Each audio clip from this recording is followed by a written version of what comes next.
REET paper leak मामले के आरोपी रामकृपाल मीणा के सरकारी जमीन पर कब्जा कर बनाए गए स्कूल और कॉलेज पर जेडीए ने दूसरे दिन भी आज कार्रवाई शुरू की। जेडीए प्रवर्तन दस्ते ने गोपालपुरा बाईपास स्थित जगन्नाथपुरी कॉलोनी में बने एसएस कॉलेज और एसएस पब्लिक स्कूल की बिल्डिंग पर बुलडोजर चलाकर उसे ध्वस्त किया। इसके बाद जेडीए ने सरकारी जमीन पर कब्जा लेकर वहां जेडीए संपत्ति के बोर्ड लगा दिए। जेडीए के मुख्य प्रवर्तन नियंत्रक रघुवीर सैनी ने बताया कि जगन्नाथपुरी प्रथम में सरकारी खातली भूमि पर अतिक्रमित कर बने अवैध निर्माण की ध्वस्तीकरण की कार्रवाई की गई।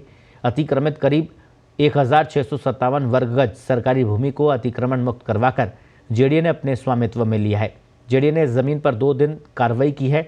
एक दिन पहले करीब 1000 वर्ग गज सरकारी भूमि पर बनाई कोठरियों को ध्वस्त कर जेडीए ने जमीन को कब्जे में लिया और आज जेडीए ने पूरे बिल्डिंग को गिरा दिया और यहां पर जेडीए की संपत्ति का बोर्ड भी लगा दिया। बची हुई करीब 600 गज जमीन पर बने स्कूल कॉलेज की 4 मंजिला इमारत सुबह आज जेडीए ने गिरा दी और एसओजी लगातार अब कार्रवाई कर रही है। 2 लोगों को भी आज एसओजी ने गिरफ्तार किया है। भजनलाल, एक और भजनलाल बाड़मेर से गिरफ्तार किया गया है और एक महिला अभ्यर्थी को भी एसओजी ने गिरफ्तार किया है। इस पूरी खबर पर ज्यादा जानकारी के लिए जयपुर से हमारे वरिष्ठ सहयोगी ललित तिवारी फोन लाइन पर जुड़े हैं। जी ललित, एसओजी लगातार एक्शन में है। आज 2 और गिरफ्तारियां हुई है। ये वही लोग हैं जिन्हें परीक्षा से पहले पेपर मिला था? जी बिल्कुल, मैं आपको बताना चाहूंगा कि जिस तरह से ये पूरा वाकया हो रहा है, एसओजी लगातार इन पे नजर रखी हुई थी। मेरी खुद अभी थोड़ी देर पहले ही एडीजी अशोक राठौर से बात हुई थी। उनका कहना था कि रामकृपा से पूछताछ में 2 लोगों के नाम सामने आए थे, जो बाड़मेर निवासी भजनलाल है और दूसरे बाड़मेर की है एक अभ्यर्थी थी स्वानी। तो उसको उन दोनों को गिरफ्तार करके लेके आए, उनसे पूछताछ जारी है। अब एसओजी इस बात की तहकीकात कर रही है कि इन लोगों के बाद जब पेपर आया तो इन्होंने किसको किसको और दिया। ये पूरे मामले की जांच पड़ताल के बाद इसमें और गिरफ्तारियां होंगी। मैंने कुछ दिन पहले भी इस बात को बताया था कि बोले कि एसओजी जो परीक्षार्थी हैं उन पे पूरी नजर रखी हुई है कि किसके किसके पास पेपर गया था। जी ललित, ऐसे 13 लोग बता रहे थे। हमने एसओजी के जो एडीजी हैं अशोक राठौड़ को सुना था, उनका कहना था कि 13 ऐसे अभ्यर्थी चिन्हित हुए हैं जिन्हें परीक्षा से पहले पेपर मिल गया था। ये वही 13 में से 2 गिरफ्तार हैं, बाकी 11 की तलाश एसओजी कर रही है? जी बिल्कुल, हालांकि उनका ये कहना है कि 13 तो उन्होंने चिन्हित किए हैं, इसके अलावा इसमें और भी हो सकते हैं और इसके लिए जो एसओजी है कड़ी से कड़ी जोड़ रही है ताकि ऐसा कोई भी व्यक्ति एसओजी की नजर से बच नहीं पाए जिसके पास पेपर पहुंच गया और उसकी गिरफ्तारी नहीं हो। इसी को देखते हुए लगातार कार्रवाई ये जारी है और माना जा रहा है कि 1-2 दिन में इनसे पूछताछ के बाद और भी गिरफ्तारियां हो सकती हैं। हालांकि एक बात और मैं बताना चाहूंगा कि जिस तरह से एसओजी पीछा कर रही है उसमें अभी तक जो 1 करोड़ 22 लाख रुपए की बात सामने आई थी लेने की, उसमें 81 लाख रुपए यानी कि 11 लाख रुपए के बैंक खाते में सीज कर दिए गए हैं। 71 लाख एसओजी ने जब्त कर लिए हैं। जी ललित, एक और सवाल यहाँ पर ये बनता है क्योंकि एसओजी जिस तेजी से एक्शन में आई थी और लगातार कार्रवाई की गई, जिसमें एसओजी का शिकंजा रामकृपाल भजनलाल के बाद रामकृपाल मीणा और कोऑर्डिनेटर प्रदीप पाराशर को गिरफ्तार भी कर लिया गया। डीपी जारोली की भूमिका भी संदिग्ध इस पूरे घटनाक्रम में मानी जा रही है, लेकिन जिस तेजी से जो एसओजी की जांच है जिस तेजी से बढ़ रही थी उतनी तेजी से वो अब कमजोर होती नजर आ रही है क्योंकि डीपी जारोली जयपुर में है, उनसे एक बार भी एसओजी ने पूछताछ नहीं की है। क्या वजह इसके पीछे आप मानते हैं कि राजनीतिक दबाव भी है?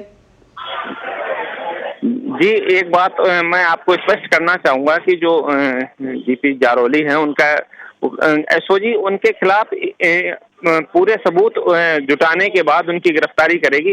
हालांकि इस मामले में उनके एसओजी के पास काफी सबूत आ चुके हैं, लेकिन कई सबूत ऐसे हैं जिनको तस्दीक किया जाना बाकी है और माना जा रहा है कि जैसे ही ये पूरे सबूत इकट्ठे हो जाएंगे ये गिरफ्तारी तुरंत प्रभाव से हो जाएगी। हालांकि एसओजी के जो एडीजी हैं उन्होंने थोड़े बहुत संकेत भी दिए हैं कि इस मामले में किसी को बख्शा नहीं जाएगा। सरकार अपनी तरफ से जो फैसला कर रही है वो तो कर ही रही है, लेकिन एसओजी की नजर में जो पूछताछ में जिनके नाम सामने आ रहे हैं उनके सबूत इकट्ठे कर, जो बड़े लोग हैं माना जा रहा है कि उनके पूरे सबूत इकट्ठे होने के बाद उन्हें गिरफ्तार किया जाएगा। जी निश्चित तौर पर पुलिस महानिदेशक लाठर भी ये कह रहे हैं कि किसी को भी बख्शा नहीं जाएगा और एसओजी के एडीजी जो है वो भी कह रहे हैं कि बख्शा नहीं जाएगा। सवाल यहाँ पर एक और ये उठ रहा है क्योंकि राज्यसभा सांसद किरोड़ीलाल मीणा ये आरोप लगा रहे हैं कि पेपर लीक में सरकार के एक मंत्री और एक वरिष्ठ आईएएस भी शामिल है। उस दिशा में भी एसओजी जांच कर रही है। जी बिल्कुल, अभी तक जो जांच सामने आई है उसमें किसी मंत्री का नाम सामने नहीं आ रहा है, लेकिन एडीजी का कहना है कि अगर इस तरह की कोई बात सामने आती है या कोई उनके खिलाफ कोई सबूत देता है या उनके पास किसी तरह के कोई सबूत आते हैं तो उनको भी पूछताछ के लिए बुलाया जाएगा।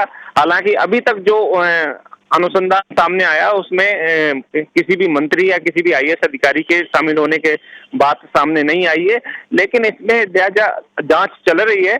तो इसमें अगर कोई भी पूछताछ में अगर किसी तरह की कोई बात सामने आएगी तो उनको पूछताछ के लिए बुलाया जाएगा और बाद में उनकी गिरफ्तारी भी हो सकती है। जी, जो आज 2 लोग पकड़े गए हैं उनसे भी एसओजी पूछताछ करेगी क्या, और नाम इनसे खुलासा होने की उम्मीद है? जी बिल्कुल, एसओजी की एक पूरी टीम इसी मामले को देख रही है और जो बाड़मेर से भजनलाल और दूसरी अभ्यर्थी जो उसको गिरफ्तार करके लेके आए हैं उससे लगातार पूछताछ जारी है। हालांकि अभी तक ये संकेत नहीं मिल पा रहे हैं कि इन लोगों ने और भी लोगों के नाम लिए हैं या नहीं। हालांकि सुबह तक स्पष्ट हो जाएगा कि इस मामले में उन्होंने कितने लोगों को पर्चा दिया था। हैरानी की बात इसमें यह है, जो भजनलाल है वो एक ठेकेदार आदमी है। ठेकेदार जो व्यक्ति है उसने इस पर्चे को हासिल किया। अब कितने रुपए में लिया, कितने, पूरी एसओजी इस मामले में तस्दीक कर रही है। जी ललित, बहुत बहुत शुक्रिया तमाम जानकारी के लिए।